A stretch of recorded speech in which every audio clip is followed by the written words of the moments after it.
नमस्कार, मैं हूं हरिकेश द्विवेदी और आप देख रहे हैं HKD वर्ल्ड। मध्य प्रदेश में विधानसभा चुनाव जो है उसके लिए कुछ ही दिन बचे हुए हैं। तमाम प्रत्याशियों के नाम जो हैं शीर्ष नेतृत्व ने तय कर दिए हैं, लेकिन इस बार के चुनाव में अनोखी बात ये देखने को मिली है कि कई विधानसभा क्षेत्रों में जो है आरोप और प्रत्यारोप शुरू हुए हैं। और इसी कड़ी में धार विधानसभा क्षेत्र के युवा नेतृत्व राजीव यादव, जिन्होंने अपने पूरे जीवन काल में पार्टी का काम किया, पार्टी के लिए तत्पर रहे, और चाहे फिर वो भगत सिंह मशाल यात्रा हो जो कि अपने बाल्यकाल से, युवावस्था से वो लेकर के अब तक चल रहे हैं, हजारों लोगों का कारवां जिनके साथ चलता है, ऐसे राजीव यादव हमारे साथ हैं।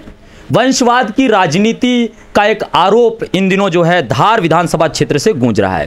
क्या है ये वंशवाद की राजनीति और किस तरह से इस टिकट वितरण जो इस बार हुए हैं उनको लेकर के विरोध देखने में आ रहा है?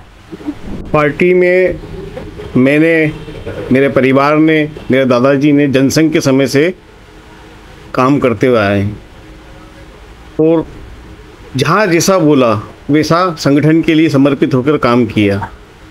लेकिन सुविधा भोगने के लिए कि मैं ही लाऊंगा टिकट, मेरी पत्नी को मंत्री बनाऊंगा या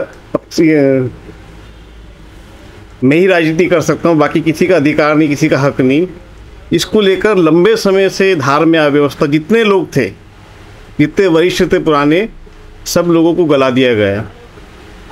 मैंने लोगों की सेवा की, मैंने समर्पित होकर काम किया, मैं दिन देखा ना रात देखा। कोविड से लेकर जितनी प्रकार की समस्याएं थी उनके लिए मैं खड़ा रहा, मैंने लोगों की मदद की। सहयोग का संदूक का कार्यक्रम मैं चलाता हूँ, गरीब लोगों को उपयोगी वस्तु कैसे पहुँच सके मैं लोगों के बीच में काम करता हूँ। मुझे रोकने के लिए सारे प्रकार के हथकंडे अपनाए उन्होंने और अपना टिकट लेकर आए। क्या लगता है कि जब राजीव यादव ने जो है ये अपने आप में विचार किया होगा कि मैं एक ऐसा निर्णय लेने जा रहा हूँ जिसमें या तो निर्दलीय या फिर ये टिकट बदला जाए, किसी अन्य को मिले, तो उस दौरान बड़ा मुश्किल रहा होगा ये निर्णय लेना। तो तमाम कार्यकर्ताओं के लिए आपने जो है मीटिंगें ली, उनसे बातचीत की, क्या रिस्पॉन्स कार्यकर्ताओं का और वरिष्ठ नेताओं का आ रहा है? सारे वरिष्ठ, सारे कार्यकर्ता और जितने जनमानस के बीच में मेरा जाना हुआ, सभी लोगों का ये कि मुझे टिकट मिलना चाहिए, मुझे टिकट देना चाहिए, मैं लोगों की मदद करूँगा, मैं एक विजन के लिए काम कर रहा हूँ, एक मिशन के लिए काम कर रहा हूँ। और इतना प्रतिसाद मिल रहा है कि आप उसकी कल्पना नहीं करते हैं। निश्चित तौर पर ये चुनाव में जीतूंगा और लड़ूंगा। निर्दलीय लड़ने की पूरी तैयारी हो चुकी है, माने ऐसा? बात निर्दलीय की है, दल की नहीं है। मैं भारतीय जनता पार्टी से रिक्वेस्ट कर रहा हूँ, अभी भी निवेदन कर रहा हूँ, अभी भी आवेदन कर रहा हूँ, ऊपर वरिष्ठों से बात कर मैं सबके पास जाऊँगा, एक बार और आग्रह करूँगा कि ये टिकट परिवर्तन कर मुझे दिया जाए।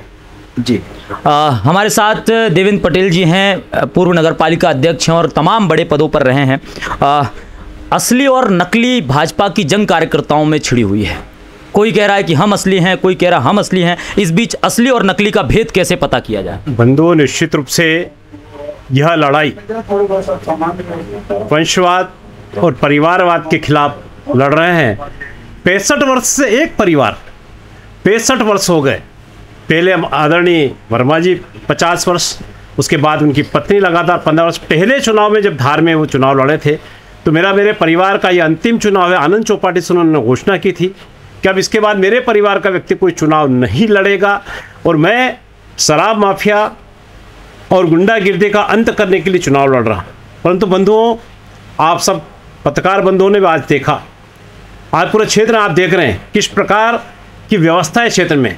जनप्रतिनिधि निष्क्रिय है, आते नहीं हैं और इसके खिलाफ पूरा जनमानस भारतीय जनता पार्टी के साथ जो था वो आज कह रहा कि हम इस जनप्रतिनिधि के साथ नहीं हैं, हम असली भाजपा के साथ हैं जो संघर्षों में हमारा साथ देते हैं। और असली भारतीय जनता पार्टी आज आपने उसका स्वरूप देखा, पीतमपुर नगर में स्वरूप देखा, किस प्रकार वरिष्ठ नेता अनंत अग्रवाल जी, पूर्व विधायक करण सिंह पंवार जी, बद्री पटेल जी, अंतर नागर जी, अशोक पटेल जी, विजय सिंह रघुवंशी जी, अमृत दरबार जी, किस प्रकार और जिस प्रकार का जनसेवक भारतीय जनता पार्टी के कार्यकर्ता, जमीनी कार्यकर्ता, जो खून पसीना पार्टी के लिए बहाने वाले कार्यकर्ताओं का सैलाब आपने आज देखा।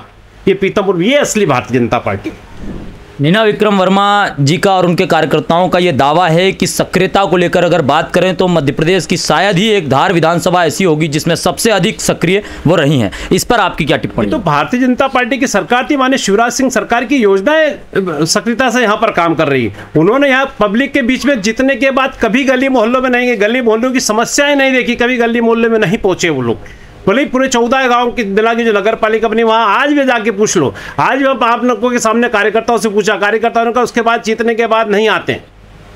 राजीव यादव अगर चुनाव लड़ते हैं तो धार विधानसभा की बदलती हुई तस्वीर कैसे देखते हैं आप? अगर राजीव यादव चुनाव लड़ेंगे तो परिवार का व्यक्ति चुनाव लड़ेगा, जनता उन्हें चुनाव लड़ा रही है, वो जनता के प्रत्याशी हैं और जनता उन्हें चुनाव जिताएगी। और भारी बहुमत से दोनों प्रत्याशियों, तीनों प्रत्याशी जो भी सामने आ रहे हैं उनको पछाड़कर हमारे भाई राजीव यादव सारे प्रत्याशियों को पीछे छोड़ते हुए भारी मतों से इस धार विधानसभा में चुनाव जीतेंगे। निश्चित रूप से एक सैलाब जो है देखने को मिल रहा है राजीव यादव के साथ, और इनकी हुंकार जो है कितनी दूर तक जाएगी ये देखने की बात होगी। अभी भी जो है पार्टी से निवेदन और आवेदन भी चल रहा है कि शायद पार्टी अपना फैसला बदल ले, लेकिन अगर नहीं बदलती है तो तय कर चुके हैं कि राजीव यादव निर्दलीय मैदान में है। अब देखना होगा कि जनता इस चेहरे के साथ जो है कितना अपना प्यार लुटाती है और धार की तकदीर किस तरह तय होती है। शुक्रिया, जय हिंद।